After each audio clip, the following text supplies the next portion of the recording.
Bienvenidos. Esta es la lección número 3 y me da mucho gusto que nos estés acompañando. Quiero invitarte a estudiar juntos la lección de escuela sabática. Es momento de dar inicio.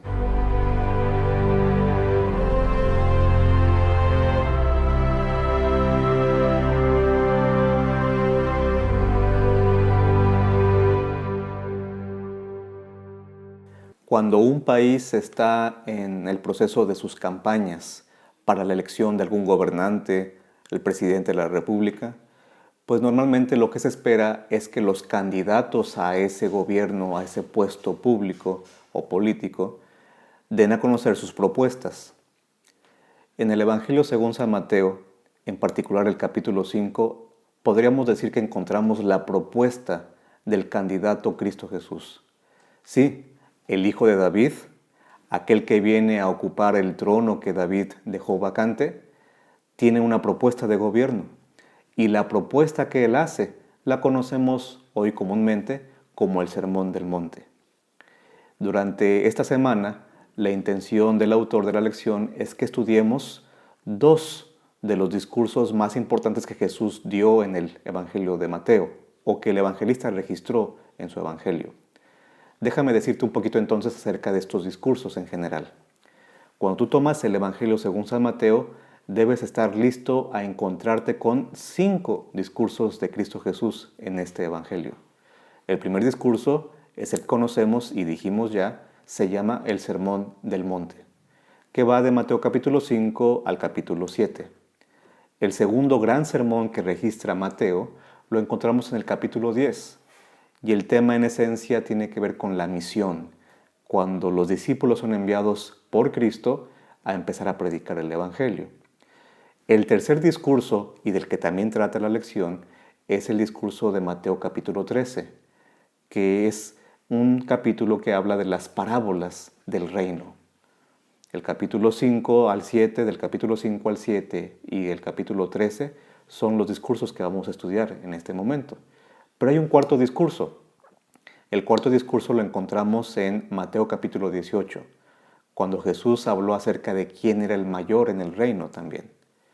Y el último discurso, que tal vez es uno de los que más conozcas en el Evangelio, es el discurso acerca de los eventos finales, el discurso escatológico que Jesús predica y se registra en Mateo 24 y Mateo 25.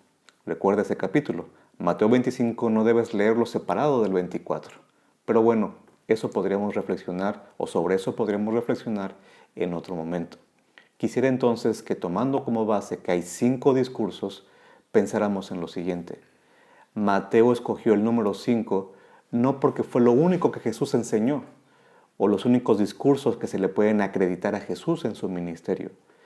Mateo usó el número 5 porque esta es una alusión al Pentateuco, lo que tú y yo llamamos Pentateuco. El Evangelio de Mateo está compuesto, está estructurado pensando que Jesús viene a ser un segundo Moisés. Y así como el primer Moisés escribió los 5 libros que llamamos el Pentateuco, Jesús viene y predica en 5 secciones, en 5 discursos o sermones que de alguna forma engloban toda la enseñanza de Dios a través de Cristo en el Evangelio según San Mateo. Pongamos algunos ejemplos de esto. Quiero que me acompañes a Mateo capítulo 5, 17. No penséis que he venido para abrogar la ley o los profetas. No he venido a abrogar, sino a cumplir. ¿Notaste? El tema es la ley. ¿Qué si llegamos a el capítulo número 7, al final del Sermón del Monte? Mira lo que dice el capítulo 7, versículo número 23. Y entonces les protestaré, nunca os conocí, apartaos de mí, obradores de maldad. Te digo algo, aunque aquí en español no entendemos que esté hablando acerca de la ley, Mateo puso otra palabra cuando escribió este evangelio. Mateo puso, apartaos de mí, obradores de cosas que no tienen ley. O dicho de otra forma, apartados de mí, aquellos que practican una vida o llevan una vida sin ley. La palabra ley está de por medio allí. Cuando revisamos con calma el Sermón del Monte, vamos a encontrar que el tema de la ley está de principio a fin. ¿Cómo podría ser el tema de la ley en las bienaventuranzas? Bueno, la respuesta es sencilla. Jesús, cuando empieza su sermón, empieza hablando de las bienaventuranzas. Y las bienaventuranzas no son únicas del Evangelio de Mateo. Si tú vas al Salmo 1, vas a encontrar que el Salmo 1 empieza con una bienaventuranza. Y si sigues leyendo el Salmo 1, te vas a dar cuenta que el tema del Salmo 1 no es solamente la felicidad. Recuerda que bienaventurado puede traducirse como feliz, dichoso, pero el tema del Salmo 1 no es la felicidad en sí. El tema del Salmo 1 es la ley.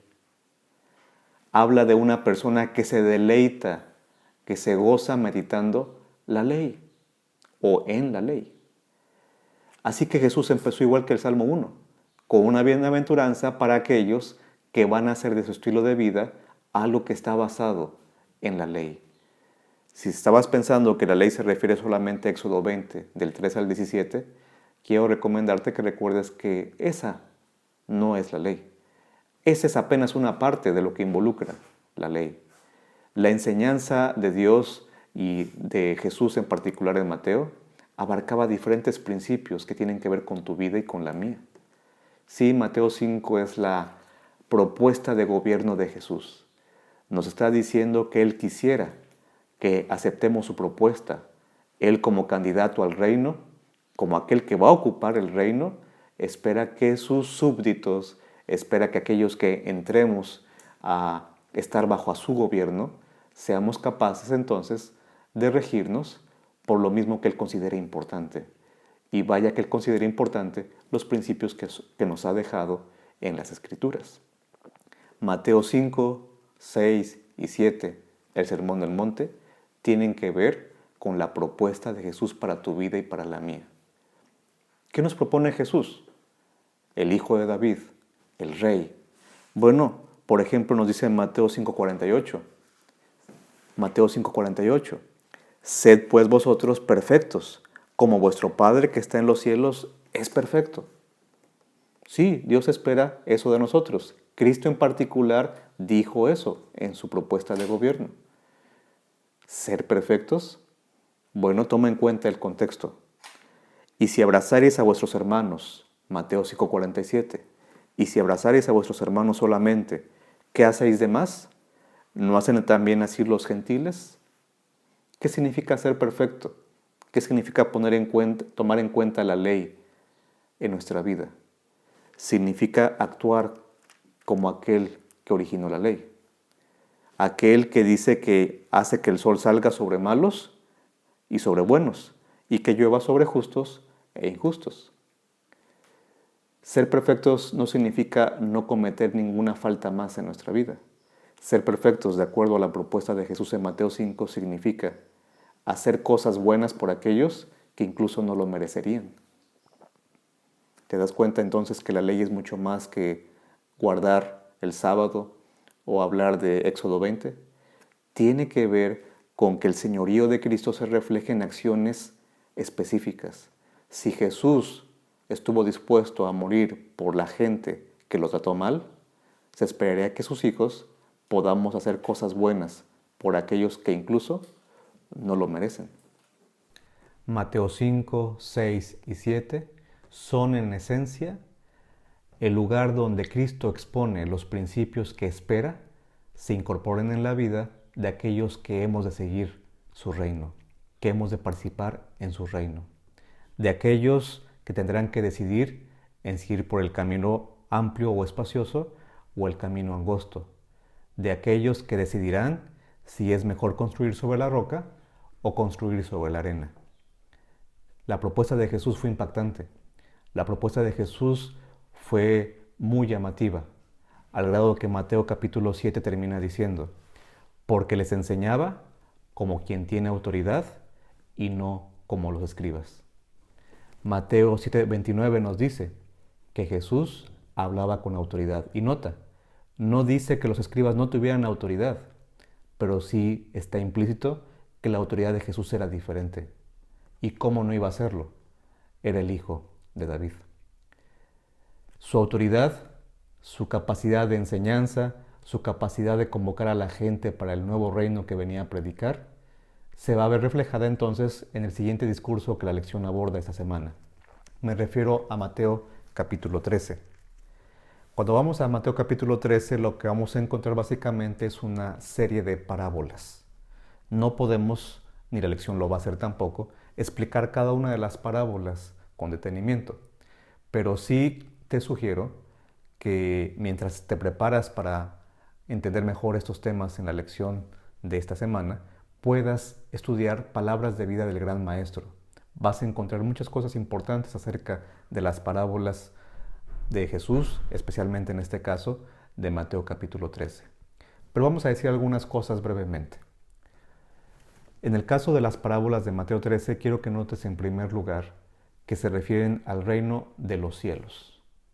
La pregunta es esta: ¿cuál es la diferencia entre el reino de los cielos y el reino de Dios? ¿Crees que hay alguna diferencia? ¿Por qué Mateo se refiere al reino de los cielos y no al reino de Dios, que sería el caso de otros evangelistas? Te propongo lo siguiente. Mateo, si recuerdas como lo dijimos en la primera lección, tiene como público original, sus primeros lectores, fueron personas de origen judío. Para un judío es necesario evitar pronunciar innecesariamente o repetidamente el nombre de Dios. Mateo tiene en mente eso cuando evita decir el reino de Dios. Prefiere mejor poner un sinónimo, una alusión al mismo reino, pero puesto de otra forma. Es el reino de los cielos. En última instancia es el mismo. No hay diferencia entre el reino de Dios y el reino de los cielos. El reino de David, el nuevo David que es Cristo Jesús, se le puede llamar de las dos formas. Bueno, cuando llegamos a Mateo 13, el Señor Jesús precisamente dice que sus parábolas, sus enseñanzas tienen que ver con ese reino. Mira lo que dice Mateo capítulo 13, versículo 24. Otra parábola les propuso diciendo: el reino de los cielos es semejante. Así empiezan las parábolas. ¿Por qué? Porque Jesús sigue hablando de su propuesta. Así como el Sermón del Monte fue su propuesta de gobierno, Mateo 13 viene a ser algunas indicaciones, o nos viene a dar algunas indicaciones de cómo se vive ya dentro de ese gobierno, cómo se considera la vida dentro de ese gobierno. La lección nos habla de tres parábolas en particular, las mencionamos brevemente. La parábola del tesoro escondido, la parábola de la perla preciosa y la parábola de la red.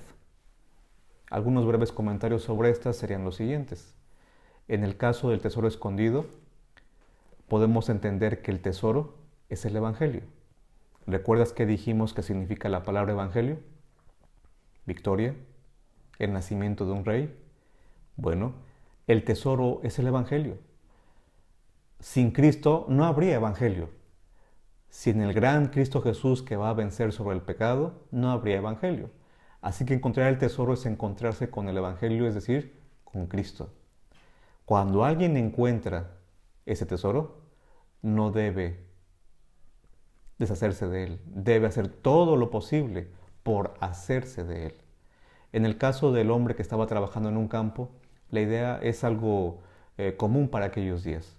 Las personas podían haber rentado, alquilado un campo y estar trabajándolo y de repente encontrar un tesoro. Era algo común. Era un poco equivalente a decir que alguna persona podía sacarse, decimos a veces, la lotería, sacarle premio mayor de la lotería. Era relativamente común que la gente pensara en eso. No que todos encontraran un tesoro, sino que en la plática común de muchas personas de aquellos días, una posibilidad es que un día alguien se encontrara un tesoro, porque la gente no escondía su dinero en los bancos, no existían bancos como tales.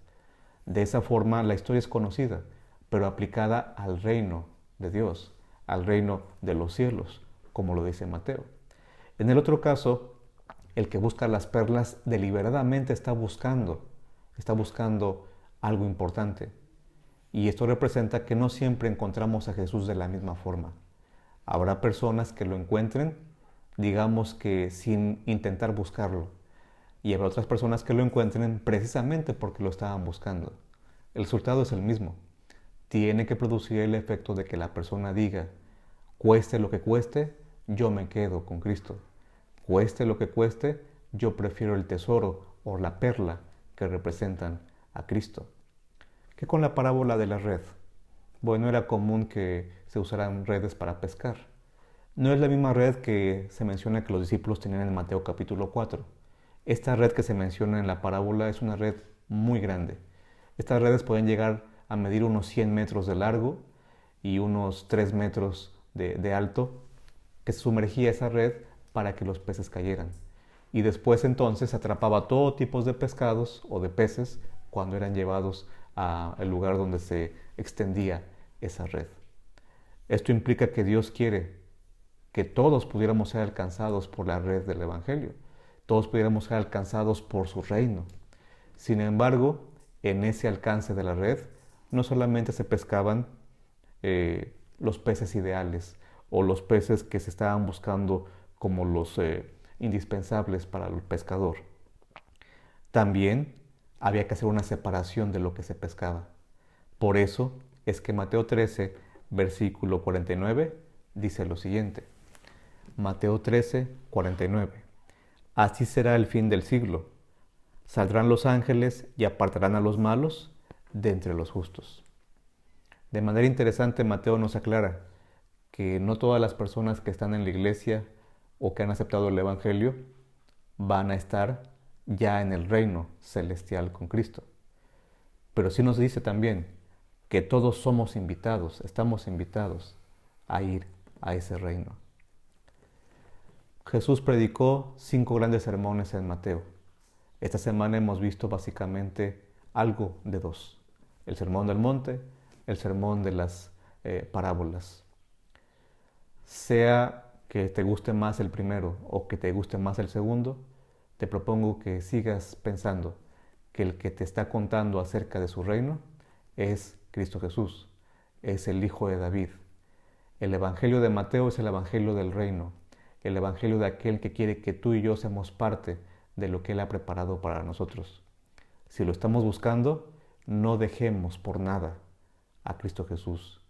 Si no lo estábamos buscando y Él nos permitió encontrarlo, tampoco dejemos de seguir en pos de Cristo Jesús.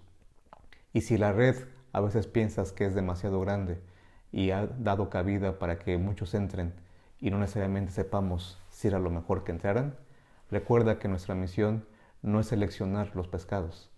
Nuestra misión es recordar que la red sigue funcionando. Y mientras el Señor Jesús nos regrese, tú y yo tenemos que aprovechar lo que está a nuestro alcance para ser parte de su reino. Quien es candidato al reino nos ha dicho cuál es su propuesta. La invitación es aceptar. Analízala y acéptala. Analiza su propuesta y si crees que es conveniente, acéptala. Vota por Él. En la campaña de Cristo Jesús, quienes voten por Él tienen que estar convencidos, en realidad convencidos, de que Él es la mejor propuesta. Él tiene la mejor propuesta, es el mejor candidato. Yo me quedaría con Él. Te invito a que pienses si vale la pena tomar la misma decisión. La próxima semana vamos a estudiar acerca de los milagros, algunos de los milagros que registra el Evangelio de Mateo. Por el momento, quiero desearte que sigas caminando con Jesús. Vamos hacia el reino de los cielos.